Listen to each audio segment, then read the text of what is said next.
When you learn how to cultivate pleasure in your life, and when I say pleasure, I mean do the things that make you feel good, that make you feel naughty, that make you feel playful. Do the things that excite you. Follow your excitement. Follow your bliss.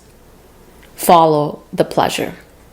When you can learn how to operate from this way of living as a feminine, you're going to attract. My name is Z, and I'm not going to sit here and tell you that all men cheat and that all men are manipulative and that your time is coming to an end and all this narrative that keeps being popped into your algorithm, because the truth is people enjoy being triggered. As much as you say this is not the case, there was a study, an MIT study actually, that said 70% of false news is always going to be pushed out faster than the truth. And this is narratives like wounded women telling other wounded women that all men cheat and that your time is running up and that you are no longer sexy if you get to this age. I'm here to tell you that why don't you question the system? Why don't you question the people who are telling you this? I did. I questioned that narrative, and that made me become the reality creator of my life.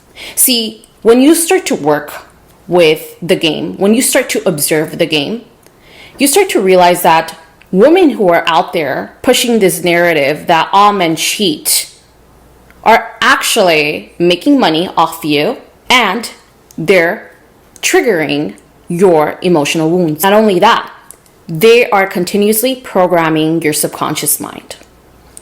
I want you to question the narrative, and I want you and invite you all to start questioning, because questioning will set you free.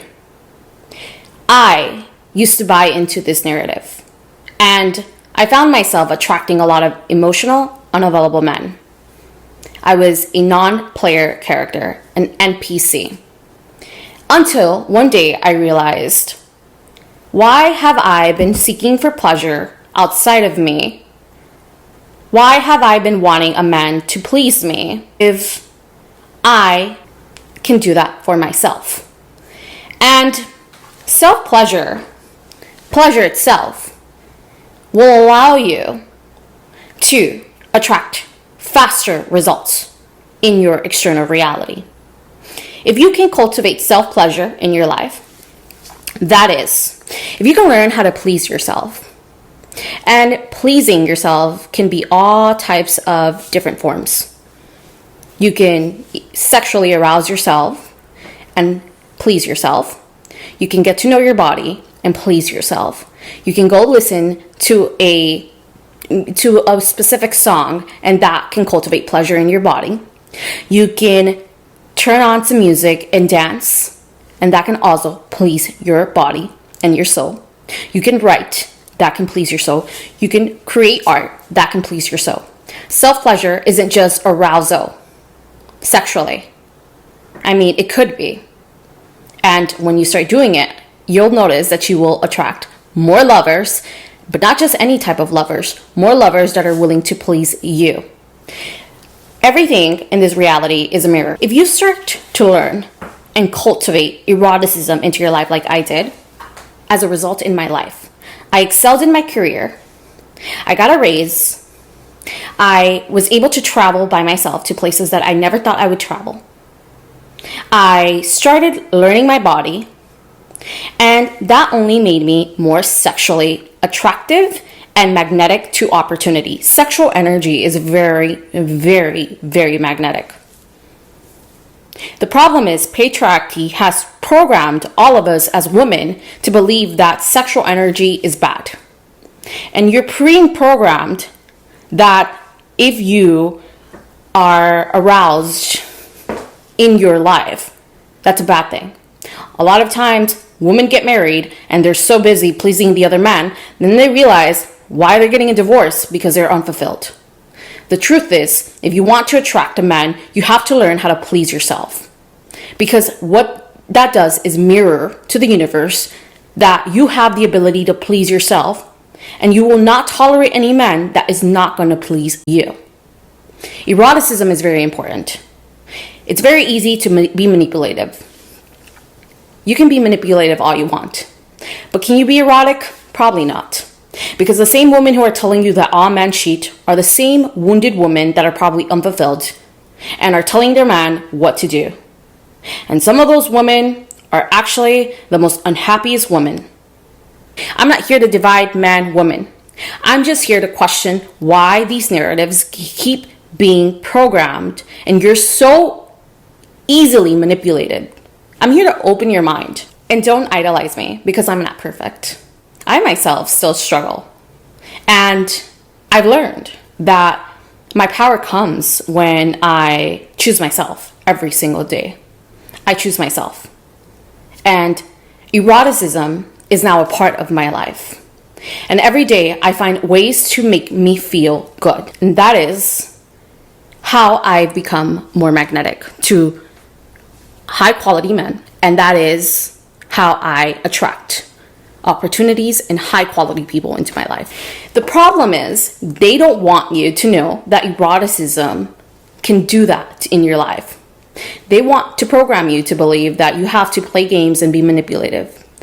But those are short-term wins. If you try all these tactics on not texting a guy back or, focusing just on your money and getting money and all of that, I'm sorry to tell you, you can have all the money in the world and you can be lonely. I want to teach you guys how to play the game. And it's very simple. Start learning eroticism. And to me, eroticism is the idea of tapping into your sexual energy. Tapping into your body. Your body. Learning how to please yourself, how to touch yourself, how to make yourself feel good, how to create rituals, not routines. As a woman, we do not operate like men do. We cannot be given a strict routine. You know why? Because at the end of the day, we thrive off change. That's why we have our menstrual cycle. We're not destined and we're not wired to think like men.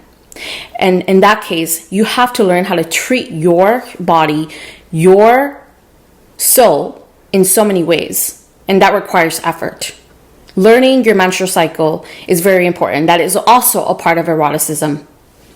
Because if you don't know how to track your menstrual cycle, that means you have no idea how you're operating on a daily basis. You do not know when you feel your best and when you can take advantage of that energy to put yourself out in the reality so that you can become more magnetic. I track my menstrual cycle and I live by my menstrual cycle. When I'm ovulating or I'm close to ovulation, that is when I am either recording or when I am writing or when I am traveling. When I actually give my time to a man or, offer presence to a man. When I am either in my luteal phase, that is my time to dig deeper into my soul and get in touch with myself. All those are examples of how I've been cultivating eroticism into my life. You can do that. You can be that woman. When you can learn how to operate from this way of living as a feminine, you're going to attract. Because as women, we get what we want when we are embodying our pleasure, our sexual energy, and we are integrating our feminine and our masculine energy together. That's how we attract opportunities into our lives. We don't need to chase. If we can learn how to tap into our intuition, tap into our arousal, what we enjoy, what pleases us, that changes the entire game and the entire reality that you find yourself in. You are missing out. You are missing out if you are falling for the narrative that all men cheat. If you fall for this narrative, because a lot of women who are wounded fall for this. Women who have been cheated fall for this, and then they keep continuously attracting men who cheat. Why do you think they keep attracting men who cheat? Because on a deep subconscious level, they're still being programmed to believe this fucking narrative. Women who have been verbally or abused by men fall for this narrative because they haven't been able to heal that trauma. Your reality is a mirror, and whatever you put out is what you receive. So if you're a woman that is being manipulative, that is being tactful, and that's being calculated in all your steps, you are not working with your feminine energy.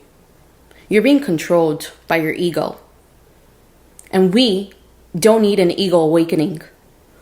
We don't need an ego awakening like men do. We need to learn how to cultivate eroticism in our lives. Eroticism is our ego awakening. Why do you think that long time ago, leaders like Cleopatra, philosophers like Aspasia, all these great women have been silent and not in history textbooks? Because these women were highly sexual and they were highly magnetic, and that made them thrive as leaders. They don't want you to know this. They want you to be an NPC. They want you to buy into whatever narrative that they want you to buy in, because they're causing you to be programmed emotionally, and they're making money off of it. I'm not here to say they're wrong. I'm just here to question it. I'm not here to judge them.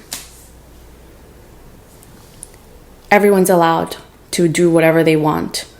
I'm just here to let you know that if you want to start attracting and being more magnetic, you have to learn the game. I'm not here to tell you to not listen to these people. I'm only here to tell you, question this reality.